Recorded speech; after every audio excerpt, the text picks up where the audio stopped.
Picardie Nature assure l'étude et la protection de la colonie de phoques, tout en respectant et en faisant respecter les distances de sécurité pour ne pas déranger ces animaux sauvages. Le départ très matinal dans le vent et le froid est bientôt récompensé par la vue de plus de 300 phoques.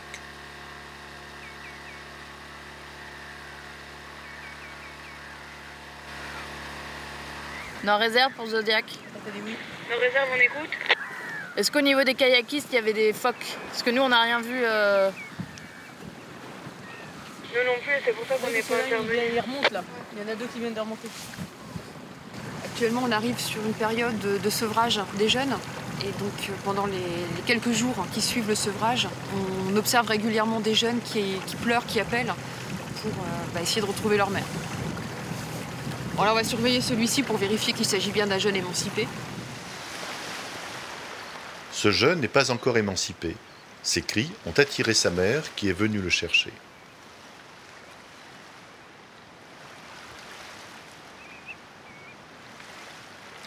Par contre, un autre jeune phoque semble en difficulté au bord de l'eau.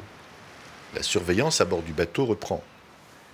Les bénévoles de Picardie Nature restent à distance et observent le comportement de ce jeune phoque.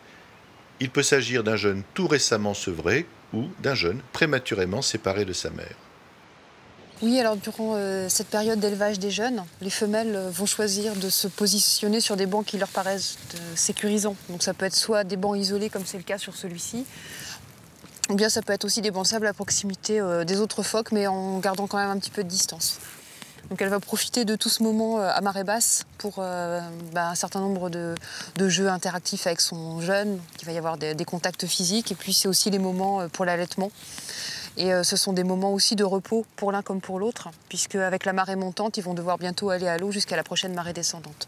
Donc ils profitent des derniers instants où ils peuvent rester au sec et au soleil. Là maintenant, ils vont partir dans l'eau, donc ils vont profiter de la marée haute pour aller se nourrir.